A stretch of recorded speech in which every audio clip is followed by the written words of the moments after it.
Imagine waking up tomorrow and discovering the world ended while you were still alive. Not with fire, not with war, not with screaming, but quietly, like reality simply decided it was finished with you. Your city is gone, your friends are gone, the people you loved are either dead or worse. The sky is wrong, the sun is wrong, and somewhere deep inside your body, something is changing, something permanent, something inhuman. You are not the chosen one, you are not the hero, you are simply what was left behind. This is the opening of Shin Megami Tensei 3 Nocturne, and for over 20 years, it has remained one of the most psychologically disturbing RPGs ever made. Not because of its difficulty, not because of its demons, but because Nocturne understands a kind of horror most games are too afraid to touch. The horror of self-discovery. Because the real nightmare of Nocturne is not the apocalypse. It is what the apocalypse reveals. Who becomes cruel, who becomes isolated, who becomes God, and who becomes nothing. Most games asks, can you save the world? Nocturne asks something much worse. Should the world be saved at all? And more importantly, if survival required abandoning everything that made you human, would you even hesitate? This is not a story about good versus evil.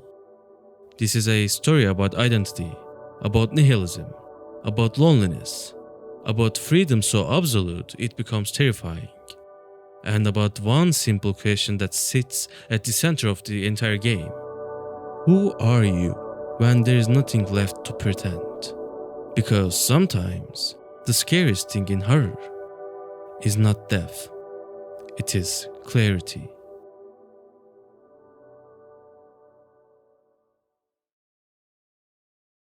The game begins in hospital. A normal day in Tokyo, you arrive to visit your teacher, Yuko Takao, with your classmates Chikae and Isamu. But the hospital feels wrong. Empty hallways, silent rooms, a feeling that reality has already started collapsing before anyone admits it. There, you encounter with Ikawa, the man responsible for what's about to happen. He's not trying to stop the end of the world, he's trying to cause it. Because in Nocturne, the apocalypse is not an accident, it is a reset.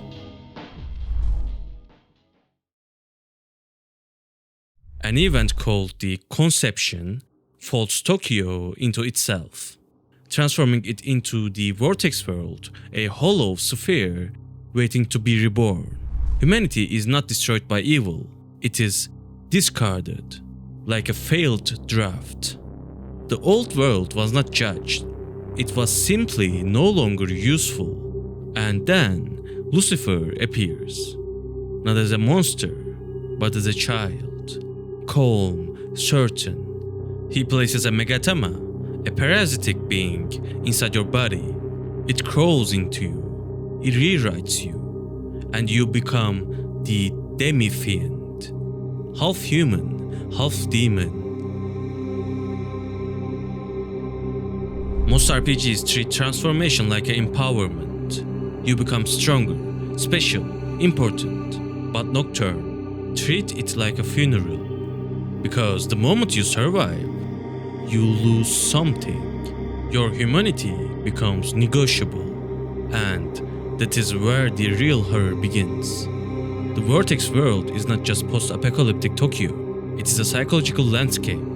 A dream after the death of meaning. Empty hospitals, dead highways, a red sky hanging over a world that feels familiar enough to hurt. Everything looks like a memory, corrupted by grief.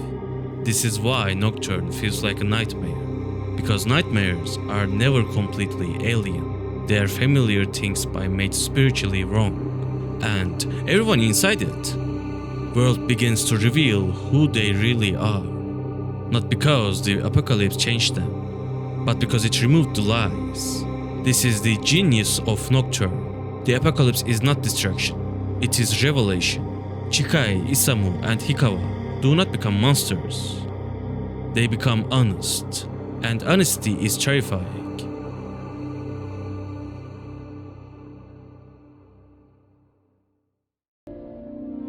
In this world, people can create something called a reason. A philosophy so absolute, it can become the foundation of the next world, not just an opinion, a law of existence itself.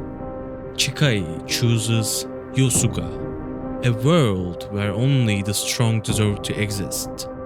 The weak are worthless.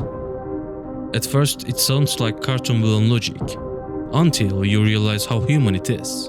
Yosuga is resentment made divine. If suffering must exist, then I will never be the one beneath it again.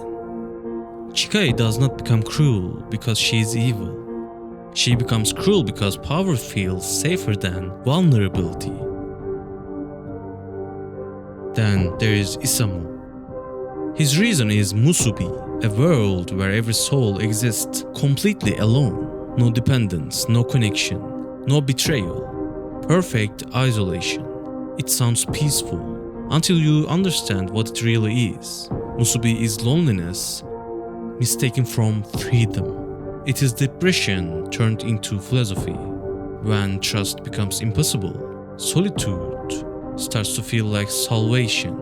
And honestly, that might be the most relatable horror in the game. Because who hasn't wanted to disappear from everyone at some point? Who hasn't confused emotional distance for independence? Isamu is not a villain. He is someone tired of being hurt. Then there's Hikawa. And Hikawa is the coldest of them all.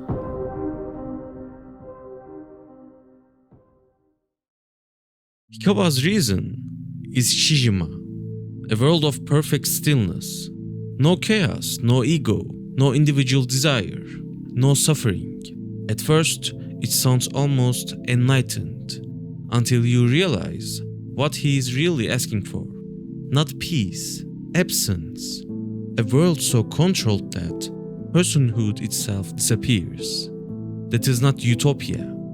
That is death with better marketing. And yet, he is not entirely wrong, because every ideology in Shin Megami Tensei 3 Nocturne contains truth. Just enough truth to justify horror. That is how extremism works. People do not follow evil because it calls itself evil. They follow systems that explains their pain. That is what the reasons are. Not philosophies. Psychological coping mechanisms with divine vocabulary. And suddenly, Nocturne stopped feeling like fantasy. Because this is not about demons. It is about people.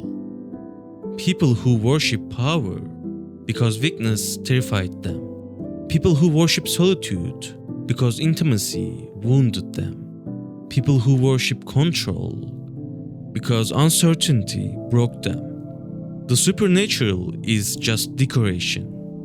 The horror is human. And then there is Lucifer.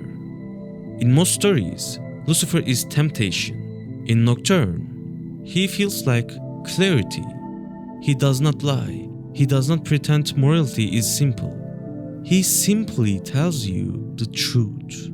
Creation itself is violent. Worlds are born, destroyed, reborn, again and again. And maybe none of it was scared to begin with. That is why the true demon path is so fascinating. Instead of choosing one broken ideology to rebuild the world, you reject the cycle itself.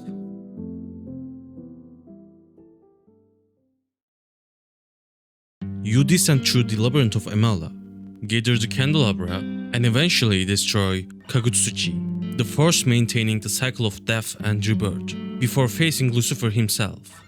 If you survive, he accepts you as his general in the coming war against the Great Wheel.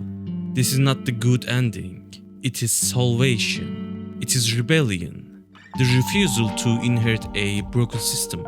And strangely, it can feel like the most honest ending, because sometimes destruction feels cleaner than pretending repair is possible. Sometimes rebellion feels more moral than obedience. That is a dangerous idea, and Nocturne knows it. It never presents freedom as heroic. It presents it as lonely, violent, terrifying. Because real freedom means no one tells you what is right. And no destiny, no divine reassurance, only responsibility. And that is the final horror of Shin Megami Tensei 3 Nocturne. If you can survive yourself, and that is far scarier. Because when God is silent, when the world is empty, when certainty is gone, there's only one question left. Who are you when there is nothing left to hide behind?